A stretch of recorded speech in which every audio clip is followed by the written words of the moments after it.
जय भीम, नमो बुद्धाय। आप देख रहे हैं WH न्यूज। मैं विजय खौसे। इस वक्त मैं अकोला में हूँ और भंते विनाचार्य की धम्मध्वज यात्रा नागपुर के दीक्षा भूमि से निकली है, चैत्य भूमि तक के जाएगी। आज ना अकोला शहर में आप देख सकते हैं तमाम जो है बौद्ध उपासक उपासिका, यहाँ पर बहुत बड़ा उत्साह दिखाई दे रहा है। और जहाँ जहाँ भी विनाचार्य जा रहे हैं बड़ा प्रतिशत उन्हें विनाचार्य जी को मिल रहा है। आप देख सकते हैं विनाचार्य जी है। जय भीम, जय भीम, जय भीम, जय भीम। मेरे साथ कुछ उपासिका भी है। आप क्या बताओगे, आज अकोला में जो है भंते विनाचार्य जी आए हैं? बहुत अच्छा लग रहा है विनाचार्य भंते जी को देखते हुए। बहुत बढ़िया, बहुत बढ़िया। क्या बताया, सभा हुई है यहाँ पर, विनाचार्य जी ने क्या संदेश दिया? बहुत प्रेरणा मिले हम सब लोगों को। धम्माचा ज्ञान दिलेला आहे, डॉक्टर बाबासाहेब आंबेडकरचं ज्ञान दिलेलं आहे, भरपूर दिलेलं ज्ञान आहे अति या वशिष्ठांमध्ये। याच्यावर तर आम्ही काही घेतलेलं नाही आहे। तिसरं महाबोधि महाविहार को मुक्त करने के लिए जो धम्मध्वज यात्रा विनाचार्य जी की निकली है वो है मुक्त प्रसार करना चाहे, प्रचार और प्रसार कर रहे हैं पूरे महाराष्ट्र में प्रचार। पूरे महाराष्ट्र में। निश्चित रूप से BT एक्ट जो है उसे निरस्त करने के लिए और महाबोधि महाविहार मुक्ति के लिए ये जो भंते विनाचार्य की जो धम्मध्वज यात्रा है आज अकोला में है। और बहुत बड़ा प्रतिसाद यहाँ पर मिल रहा है। तमाम उपासिकाएं यहाँ पर आई है। हम थोड़ा और भी जानेंगे। थोड़ा आप देख सकते हैं इनको देखिए। आप आइए थोड़ा, आप कहाँ से आइए? आज मैं शिवनी, वैसा तो रहना मेरा सिंधी कैंप खदान पे है। हाँ जी, है ना। पहले तो जय भीम, जय भीम, नमो बुद्धाय। और मुझे बहुत अच्छा लगा कि अपना कार्यक्रम अकोला के अंदर हुआ।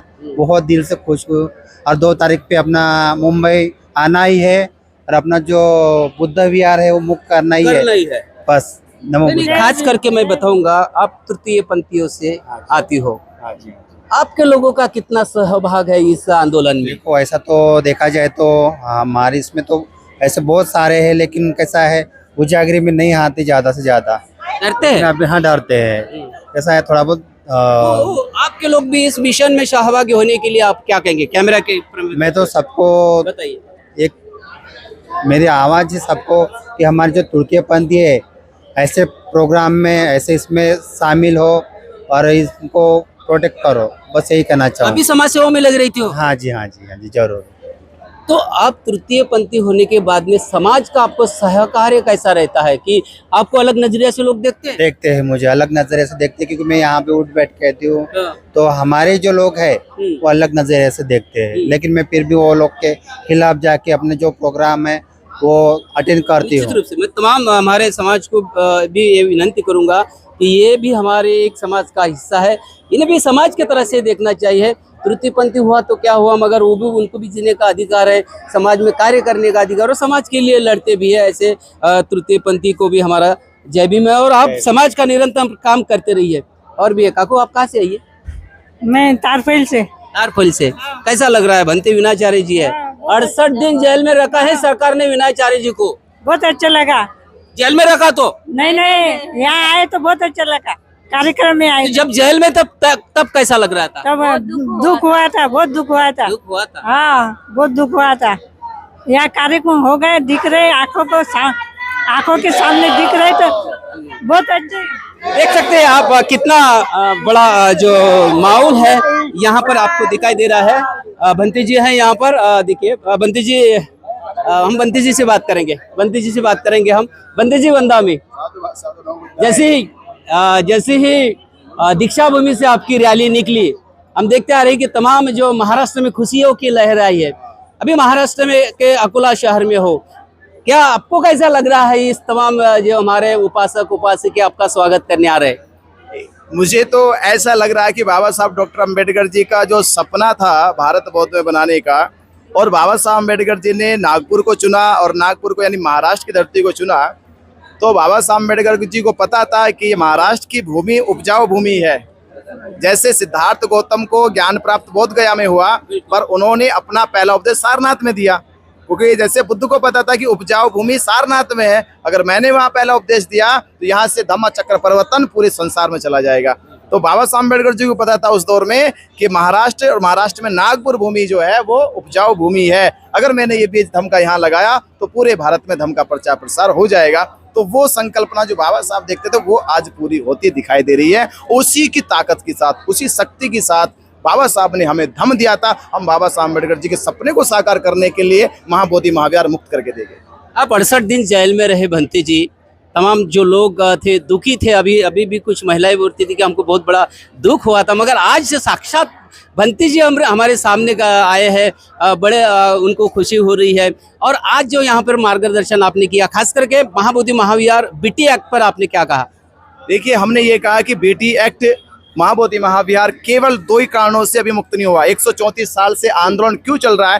पहला तो कारण ये है कि मैंने अपने समाज से कहा कि हो सकता है कि इसका बीड़ा तुम्हें उठाना पड़े, इसलिए 134 साल में ये मुक्त नहीं हुआ। हो सकता है कि हमारे ही भाग्य में लिखा हो, हमें ये मौका मिला हो कि आप लोग ही इसे मुक्त कराएंगे। अम्बेडकरवादी बुद्धिस्ट भिक्खु संघ आएगा, अम्बेडकरवादी उपासक लोग आएंगे तो इसकी लड़ाई लड़ेंगे, वो मौका मिल गया है। और दूसरा, इस लड़ाई को जीतने के लिए हमने जो कमी महसूस करी है वो ये है कि भारत देश में महाबोधि महाविहार और बेटी एक्ट क्या मामला है, ये जागरूकता नहीं है। तो हमें ये जागरूकता समाज में फैलाकर, ये बताकर, अगर महाबोधि महाविहार हमारे पास होता तो आज वहाँ बौद्ध भिक्षुओं के लिए प्रशिक्षण केंद्र हो जाता, बौद्ध भिक्षुओं के लिए निवास बन जाते, बौद्ध भिक्षुओं के लिए भोजन की व्यवस्था होती, और वहीं से बुद्धिस्टों के लिए यूनिवर्सिटी कॉलेज खोले जाते अगर महाबोधि महाविहार हमारे पास में होता। ये ऐसे जागरूक करके समाज को, जब समाज में क्रांति पैदा हो जाएगी कि महाबोधि महाविहार की वजह से भारत में बौद्ध धर्म का कितना बड़ा नुकसान हुआ है, तो उसके प्रति समाज जागरूक होगा और फिर हम कहेंगे जागरूक समाज एकजुट हो जाओ।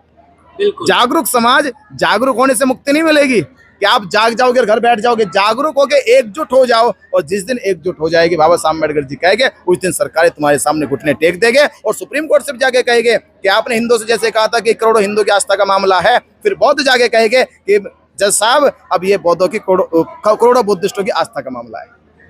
आकाश लामा और विनाचार्य भंती जी की बड़ी चर्चा चल रही है कि अभी एक हो जाओ, लोगों का भी कहना है एक हो जाओ। आकाश लामा ने कहा है एक वीडियो जारी करके कि विनाचार्य मऊ में आके मिले, आप क्या कहेंगे? आप इधर में बुलाएंगे? देखिए, पहली बात तो ये है, आकाश लामा, ये महाबोधि महाविहार की लड़ाई है, ठीक है, और पूरा भारत जानता है इस लड़ाई में 2 होना, 3 होना, 4 होना, इसका मतलब है कहीं ना कहीं किसी का तो स्वार्थ है। टकराव तभी होगा जो कोई स्वार्थ होगा, कोई महत्वाकांक्षी होगा। जब निस्वार्थ लड़ाई होगी, जब महत्वाकांक्षाहीन लड़ाई होगी, तो टकराव की कोई वजह नहीं है। और जब तक स्वार्थ नहीं निकलने का, जब तक महत्वाकांक्षा खत्म नहीं होने की, तब तक एक हो जाना भी कोई मतलब नहीं होता। तो मैं कहूंगा कि पहले दिलों से स्वार्थ तो निकाल दे, महत्वाकांक्षा तो निकाले। विनाचार्य तो ये कहता है, और आपके चैनल के माध्यम से कहा, पत्रकार परिषद में भी मैंने कहा है कि मैं 68 दिन जेल लगा ये भी भूल जाऊंगा, मेरे ऊपर फर्जी मुकदमे लगा ये भी भूल जाऊंगा, अगर बात महाबोधि महाविहार मुक्ति की और समाज की हो, मैं हर शर्त मानने को तैयार हूँ।